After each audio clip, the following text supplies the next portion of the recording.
Good morning students. आज हम एक नया चैप्टर स्टार्ट करेंगे पॉलिटिकल एंड सोशल लाइफ से, जो कि है chapter number 3, what is government. Okay, government क्या होती है और गवर्नमेंट क्या क्या काम करती है, इसके बारे में जानेंगे। ओके, जैसे हम चैप्टर को स्टार्ट करते हैं तो गवर्नमेंट क्या होती है, हिंदी में हम जानते हैं उसको सरकार। ओके, पर लेकिन हम ज़्यादा ब्रॉड लेवल पे ना जाते हुए एक छोटी सी एग्जाम्पल से हम समझते हैं। लाइक ये आपका हमारा स्कूल। ओके, यहाँ पर आपको वेरियस अथॉरिटीज़ एडमिनिस्ट्रेटर मिल जाएंगे। For an example like the director ma'am, director sir ma'am, फिर उसके बाद प्रिंसिपल सर, फिर बाद में HODs, देन आपके टीचर्स, देन आप खुद बच्चे। इसके साथ साथ हमारे अदर वर्कर्स लाइक शिपाहीज, बस वाले भैया, ड्राइवर्स। तो इन सबके अपने अपने रोल्स हैं, सबके अपने अपने रोल्स डिवाइडेड हैं। लाइक बस वाला भैया, ड्राइवर वाले भैया, वो आपको पिक करते हैं, घर पर से पिक करते हैं और आपको स्कूल छोड़ते हैं। वो उनकी ड्यूटीज़ हो गई, वो उनका एक काम हो गया स्पेसिफिक। फिर इसके बाद में अगर आपके देखें, आप यहाँ किस लिए आते हैं स्कूल में, पढ़ने के लिए। फिर इसके बाद में हम टीचर्स का काम क्या होता है, आप पर कंट्रोल करना, मीन्स आपको कंट्रोल में रखना, आपको डिसिप्लिन के बारे में नॉलेज देना, आपको डिसिप्लिन में रखना, एज वेल एज आपको नॉलेज प्रोवाइड करना। Okay, for studies material. Okay, अब इसके बाद HODs होते हैं। HODs हम टीचर्स के सुपीरियर होते हैं, वो हमारी एक्टिविटीज़ पर ध्यान देते हैं कि हम अच्छे से काम कर रहे हैं या नहीं। फिर HODs के ऊपर किसका हाथ रहता है, प्रिंसिपल सर का। वो HODs को जो भी डिसीजन लेना होता है उसके बारे में बताते हैं कि आपको ऐसा करवाना है, टीचर्स के साथ ये प्रॉब्लम आ रही है, ये करवाना। सो हमारे पास वेरियस अथॉरिटी है। फिर आते हैं हमारे डायरेक्टर सर मैडम, जो कि द सुप्रीम अथॉरिटी। ठीक वैसे ही गवर्नमेंट के अलग अलग लेवल से अलग अलग अथॉरिटीज़ हैं। ओके, गवर्नमेंट क्या मतलब, जो गवर्नमेंट जो होती है, सुप्रीम गवर्नमेंट, जो कि एक पर्टिकुलर स्टेट हो या कंट्री, उसकी हेड होती है। ओके, जिसको कि हम हिंदी में सरकार बोलते हैं, जो कि अलग अलग डिसीजंस लेती है। और फिर इनके अलग अलग मिनिस्टर्स होते हैं, इनके कलेक्टर्स होते हैं, जो अलग अलग लेवल्स होते हैं, जिसके थ्रू वो भी कहीं ना कहीं गवर्नमेंट का हिस्सा है। गवर्नमेंट ड्यूटीज़ को बांट देती है, जैसे कि हमने भी स्कूल में देखा। अब रीज़न क्यों है कि किसी भी इंस्टीट्यूशन का या फिर एक देश का, एक स्टेट का, या फिर एक हमारी सिटी का कोई हेड क्यों होना चाहिए, ताकि वो हमें कंट्रोल कर सके। यहाँ पे मेन चीज़ है, अपने ध्यान देखिए, कंट्रोल कर सके, हमारे लिए अच्छे से काम कर सके। वरना क्या होता है, सपोज़ कीजिए किसी दिन आज से स्टूडेंट्स रहे, हम टीचर्स नहीं रहे, HODs नहीं रहे, तो फिर क्या होगा, आप डिसिप्लिन में रहेंगे, बिल्कुल भी नहीं रहेंगे। अगर हम 5 मिनट के लिए अगर क्लास छोड़ देते तो आप डिसिप्लिन भूल जाते हो। तो यही चीज़ है, अगर गवर्नमेंट एग्जिस्ट नहीं करेगी, सबको छोड़ देगी कि वो जिसको जो करना है वो करो, फिर वो इंसान अपनी मनमानी करने लगेगा। तो किसी के साथ बुरा करेगा, गलत कर सकता है। इस वजह से एक गवर्नमेंट का होना बहुत ज़्यादा ज़रूरी है, ताकि वो हमें गवर्न कर सके, एक प्रॉपर तरीके से ऑर्गेनाइज कर सके। और इसी पूरी प्रॉपर बॉडी को, जो कि हमें कानून व्यवस्था संभालती है, लॉज को मेंटेन करके रखती है, हमारे लिए डिसीजंस लेती है, हमारे वेलफेयर के लिए काम करती है, इस पूरी गवर्निंग बॉडी को हम क्या बोलते हैं, गवर्नमेंट। ओके, अब गवर्नमेंट का काम क्या होता है और उसकी ड्यूटीज़ क्या होती है, इसके बारे में जानिए। The term government refers to a person or a group of people with the authority to govern a country or a state. अब गवर्नमेंट की एक्चुअल डेफिनेशन ये होती है कि एक ऐसा पर्सन या फिर ऐसा ग्रुप ऑफ पर्सन जिनके ऊपर जिम्मेदारी होती है और अथॉरिटी होती है कि पूरी कंट्री को गवर्न कर सके। ओके, उसका हेड के फॉर्म उसको गवर्न कर सकते, उसको चला सके। हो सकता है वो कंट्री की बात करें तो हमारे सेंट्रल गवर्नमेंट, अगर हम स्टेट की बात करें, हमारे राज्य की, तो हम उसको हम बोलते हैं स्टेट गवर्नमेंट। ओके, और अगर हम गांव की बात करें तो वहाँ पे सरपंच होते हैं आपके गांव के हेड। ओके, तो वो डिसीजंस लेते हैं, वो लॉ एंड ऑर्डर को मेंटेन करने की कोशिश करते हैं। सो ये अलग अलग अथॉरिटीज़ और अलग ग्रुप ऑफ पर्सनस होते हैं। Okay, it is a responsible for managing the affairs of the country or a state. इसके साथ साथ इनकी रिस्पॉन्सिबिलिटी भी होती है कि कुछ भी हो रहा है, कोई कानून तोड़ रहा है तो उसको पकड़ना, फिर उसको सज़ा दिलाना, या फिर जो लॉ एंड ऑर्डर किस तरीके से, कानून व्यवस्था कैसे सही तरीके से चल रही है उसको देखना, या फिर कोई चीज़ की इंसान परेशान हो रहे हैं तो उनकी डिमांड्स को सुनना, फिर अगर उस पर कार्रवाई करना, ये सारे काम होते हैं गवर्नमेंट के। It is the body that take all the decisions of the country, such as those regarding of construction of railway lines, road, canals, establishment of schools and hospitals and provision of basic amenity of the people. Government का एक और काम होता है, वो जितने major decisions लेने होते हैं हमारे लिए, हो सकता है कि किसी रोड बनाने का डिसीजन कौन लेता है, गवर्नमेंट लेती है। रेलवे ट्रैक्स या रेलवे लाइंस सेटअप करने का डिसीजन कौन लेती है? गवर्नमेंट। हॉस्पिटल बनाने का डिसीजन कौन लेती है? गवर्नमेंट। स्कूल खोलने का, कॉलेजेस खोलने का, कुछ भी चीज़ें, या फिर इनफैक्ट जो बेसिक एमिनिटीज़ होती है, लाइक रोटी कपड़ा मकान, कैसे ना इंसानों तक पहुँचे, घर घर तक, मतलब मार्केट तक पहुँचे, इन सब की जिम्मेदारी किसकी होती है? गवर्नमेंट की। लाइक जैसे अभी बीमारी हो रही है तो यहाँ पर मरीजों का इलाज कैसे करवा पाए, तो ये सारी रिस्पॉन्सिबिलिटी किसकी होती है? गवर्नमेंट की। तो ये सारी चीज़ें होती हैं।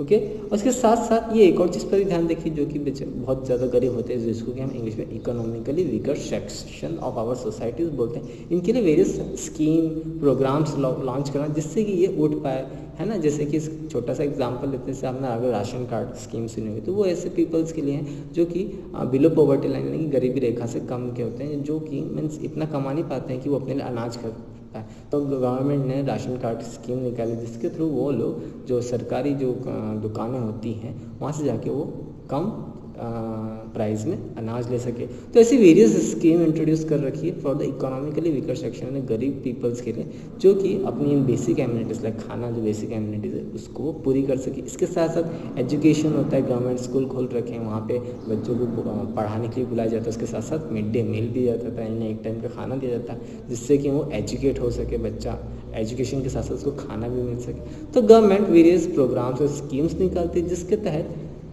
जो ऐसे पीपल जो कि सक्षम नहीं है, वो अपनी बेसिक नीड्स को फुलफिल कर सके। इसके साथ साथ the government is responsible for protecting the country from any kind of foreign invasions और for maintaining peace relation with other countries. इसके साथ साथ गवर्नमेंट का एक और रोल ये होता है कि उसके इस बात का ध्यान रखना होता है कि दूसरी देश के जो दूसरी देश वाले हैं वो हम पर हमला ना कर दे या हम पर अटैक ना कर दे। इसके साथ साथ अदर कंट्रीज़ के साथ बातचीत करके अपने जो भी कॉन्फ्लिक्ट्स होते हैं, कॉन्फ्लिक्ट्स का मतलब मतभेद होते हैं, जो भी प्रॉब्लम्स होती है उसको सॉर्ट आउट करते हैं और शांति बनाने की कोशिश करते हैं। Thereby the government maintain peace within and outside the country. इसका साथ साथ बाहर तो वो पीस मेंटेन करने की कोशिश करता है, शांति बनाए रखने की कोशिश करता है। इनफैक्ट देश के अंदर भी शांति बनाए रखने की कोशिश करता है, जिसके लिए उसने वेरियस जगह पर अपने डिफरेंट डिपार्टमेंटल पीपल्स लगा रखे हैं, लाइक पुलिस हो गया, कलेक्टर्स हो गए, जिला अधिकारी हो गए। ये लोग, उनका काम क्या, लॉ एंड ऑर्डर को मेंटेन करके रखना। ओके, इसके साथ साथ एक और चीज़ में भी होता है, लाइक जैसे कभी आपने नेचुरल डिजास्टर्स सुना, लाइक जहाँ कहीं बाढ़ आ जाती है, कहीं सूखा पड़ जाता है, कहीं अर्थक्वेक यानी कि भूकंप आ जाता है, तो उस जगह पर भी सरकार ही काम करती है। वहाँ पर अपने आर्मी की टीम भेजती है, उनको जितने पीपल्स वहाँ पे फंसे पड़े हैं उनको निकालती है, उनको रेस्क्यू करती है, उनके लिए रिलीफ कैंप लगाए जाते हैं, जहाँ पर उनको खाना पीना, जो भी चोट वोट लगी उनका इलाज किया जाता है। तो ये सारे काम किसके होते हैं? गवर्नमेंट के।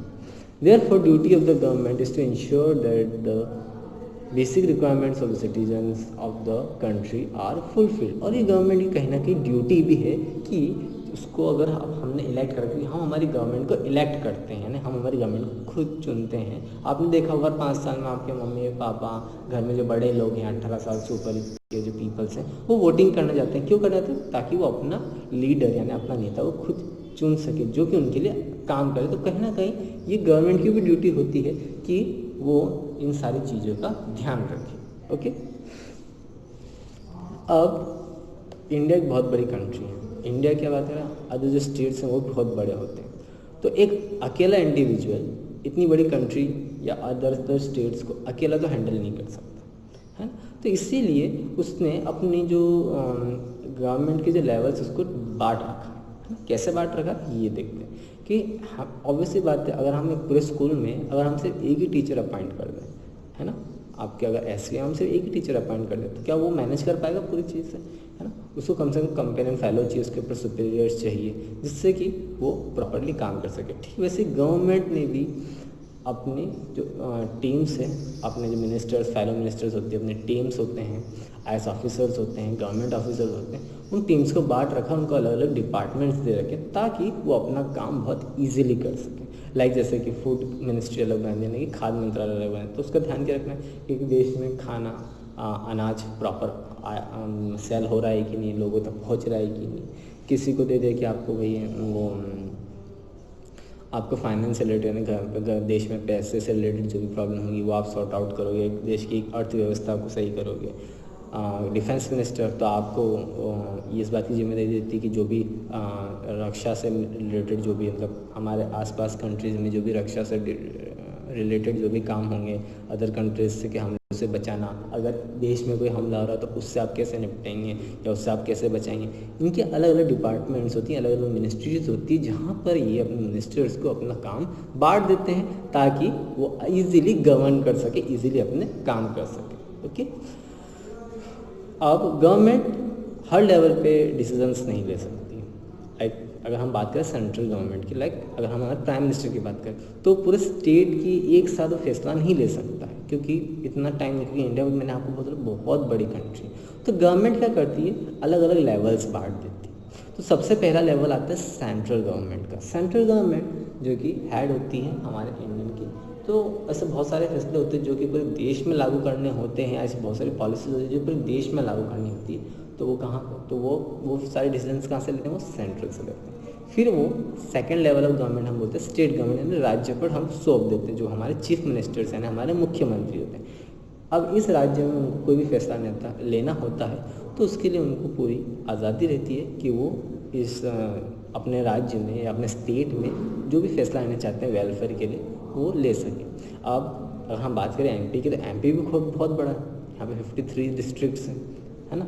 तो यहाँ पर फिर इन्होंने क्या करा, अलग अलग जो लोकल सेल्फ गवर्नमेंट होती है। अब लोकल गवर्नमेंट जो गांव में होती है तो उसको हम आप लोग पंचायत बोलते हैं, या फिर जो सरपंच जिसको हम बोलते हैं। सिटीज़ में कॉरपोरेटर्स होते हैं, कलेक्टर्स होते हैं, इनके अलग अलग लेवल्स, पार्षद होते हैं, है ना, और महापौर होते हैं, या मेयर होता है जिसको हम इंग्लिश में मेयर बोलते हैं, हिंदी में महापौर बोलते हैं। तो इनके अलग अलग एक लेवल्स बना दिए। तो गवर्नमेंट ने 3 लेवल्स बनाए हैं, सेंट्रल, स्टेट और local government. Okay, local government में जो भी सिटी का जो लोकल बॉडी होती है, वहाँ का जो मेयर होता है, वहाँ के कलेक्टर्स होते हैं, उनके हाथ में रहता है कि वहाँ पर वो कैसे काम करना है। अब विलेज में आपके पंचायत में ग्राम पंचायत होते हैं, या पंच होते हैं, आपके सरपंच होते हैं, वो ध्यान रखते हैं। Okay,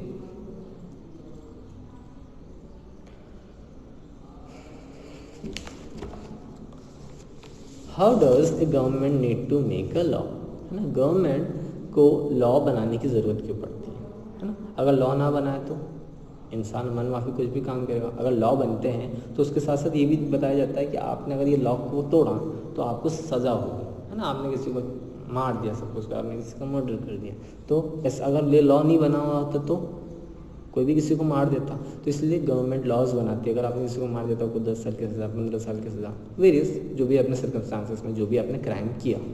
The government exercises authority through laws. It is the duty of the government to constitute laws and ensure that they are followed by the citizens of our country. तो गवर्नमेंट का एक बहुत बड़ा रोल होता है कि वो अपनी जो अथॉरिटी है, जो अपनी ताकत है या अपनी जो पावर है, वो किसके थ्रू दिखा, लॉ के थ्रू दिखा। ये गवर्नमेंट की वो होती है एक तरीके की ड्यूटी होती है, जिससे कि वो इस बात का इंश्योरिटी लाता है कि हमारे देश में या हमारे स्टेट में या हमारे टाउन में लॉ एंड ऑर्डर मेंटेन हो रहा है और पीपल इस लॉ एंड ऑर्डर को फॉलो कर रहे हैं, है ना। जैसे कि for example the government prohibits the engagement of children up to age of 14 years in any occupation. Like एक एग्जांपल देखिए, गवर्नमेंट ने 14 ईयर्स से कम वाले बच्चों को आप काम पर नहीं रख सकते हो। आपको उसको पढ़ने देना, अगर आपको कहीं काम पर रखना है तो उसकी एज 14 या 14 से ज़्यादा होनी चाहिए। 14 से कम होगा तो एक पनिशेबल ऑफेंस, यानी कि आप गैर कानूनी है, आपको सज़ा हो सकती है। Okay, anybody is involving in employing a child is in hazards sectors etcetera can be imprisoned और फाइंड। अगर कोई आपको ऐसा केस हो जाता है कि किसी लड़के को आपने काम पर रखा है जिसकी एज 14 ईयर्स से कम है, या फिर कोई ऐसा खतरनाक काम कर रहा है, लाइक मिल्स में काम कर रहा है, फैक्ट्रीज में, जहाँ पर उसकी जान को खतरा है, तो इस केस में आपको मतलब जो भी फैक्ट्री का ओनर है, जो काम करवा रहा है उस बच्चे से, उसको सज़ा भी हो सकती है और उसके साथ साथ उसको जुर्माना भी भरना पड़ सकता है। Without specific laws and their effective implementation a government can not function and a decision making powers will be ineffective. अगर ये लॉ एंड ऑर्डर ना हो, अगर ये कानून व्यवस्था ना हो और उसको सही ढंग से ना चले, लाइक कानून बना दिया और कानून बना के छोड़ देने से नहीं होता है, उसको अगर सही तरीके से इम्प्लीमेंट नहीं करना, मतलब उसको प्रॉपर तरीके से लागू नहीं करा, तो उस कानून का, उस गवर्नमेंट का कोई मतलब नहीं रहेगा, क्योंकि उसकी पावर जो है वो धीरे धीरे ख़त्म हो जाएगी। लोग गवर्नमेंट के ऑर्डर्स को फॉलो नहीं करेंगे। तो ये कहीं ना कहीं एक बहुत बड़ी रिस्पॉन्सिबिलिटी गवर्नमेंट की, जो उसने लॉ एंड ऑर्डर बनाए हैं उसको प्रॉपरली मेंटेन करके चले और पीपल्स भी उसको फॉलो करके चले। Okay, the law implemented by the government give power to the citizen as well. Okay, अब जो लॉ जो गवर्नमेंट बनाते हैं उससे कुछ पावर सिटीजन्स को भी मिलते हैं। If people are not satisfied with the decision made by the court, they can move to the court and present their case. हाँ, अगर गवर्नमेंट ने कोई ऐसा लॉ बना दिया जो कि पीपल्स उसको एक्सेप्ट नहीं करना चाहते, प्रॉब्लम्स हो रही है, उनकी लाइफ को इफेक्ट हो रहा है, या सिटीजन्स को वो डिसीजन पसंद नहीं आ रहा है कि भैया आपने ऐसा लॉ क्यों बनाया, तो उस केस में उस लॉ के अगेंस्ट वो कहाँ जा सकती है, गवर्नमेंट के अगेंस्ट कहाँ जा सकती है, वो कोर्ट जा सकती है। यानी कि कोर्ट में वो केस कर सकती है, वहाँ पर वो याचिका या PIL डाल सकती है, जिसके तहत वो ये बोल सकती है कि जो गवर्नमेंट ने ये लॉ बनाया है इससे हमें नुकसान हो रहा है, हमें बहुत परेशानी होगी, और अगर उसका केस सही होता है और उस वाकई तो गवर्नमेंट उस लॉ को, मतलब जो कोर्ट है उस लॉ को चेंज करने के लिए या उसको रद्द करने के आदेश दे सकती है। अब फॉर एन एग्जाम्पल, इसमें एक एग्जाम्पल भी दे रखा है। If an individual is restrained from entering a temple in a village on the basis of the caste, that person can move the court in order to seek justice against the prejudice behavior. Later the court can take action against the erring authority. अगर in case like, जैसे आजकल तो बहुत कम हो रहा है, but पहले क्या होता था कि किसी की जाति के आधार पर उसको मंदिर में जाने नहीं दिया नहीं जाता था। फॉर एन एग्जांपल, कोई शायद छोटी जाति हो या लोअर कास्ट हम बोल सकते हैं, पहले बहुत होता था, अब तो नहीं होता है। तो लोअर कास्ट के पीपल्स को मंदिरों में एंट्री नहीं देते थे। अगर इन केस आपको कोई एंट्री नहीं दे रहा है, आपने अथॉरिटी को भी कंप्लेंट कर दी पर वो भी नहीं सुन रहे हैं, तब आप कहाँ जा सकते हो, कोर्ट जा सकते हो। वहाँ पर आप केस कर सकते हो कि देखिए मुझे वहाँ पे मंदिर में एंटर करने नहीं दिया, और अगर वो सही साबित हो जाता है कि हाँ भाई ये आप मंदिर गया था पर इसको एंटर करने नहीं दिया, तो उस केस में मंदिर के जो ट्रस्ट है या मंदिर की जो अथॉरिटी है उन पर तो कार्रवाई होगी। इसके साथ साथ जो वहाँ के सरपंच हो या वहाँ के मेयर हो, कोई भी हो, कलेक्टर हो, उन पर भी कार्रवाई होगी। ओके, आज के लिए इतना ही। नेक्स्ट लेक्चर में इसका कंटिन्यू करेंगे। Thank you.